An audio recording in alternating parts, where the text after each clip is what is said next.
18 పడిమెట్ల పైకెక్కి గుడికేగు భక్తులకు ఎదురొచ్చే బంగారు స్వామి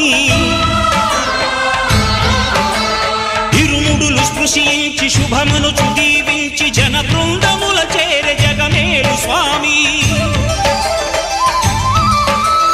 తన భక్తులొనరిల్చు తప్పులకు తడబడి ఒక పక్క ఒరిగెన ఓంకారమూర్తి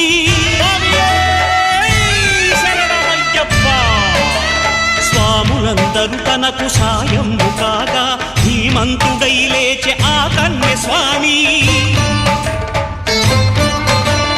పట్టబంధము వీడి భక్తతతికై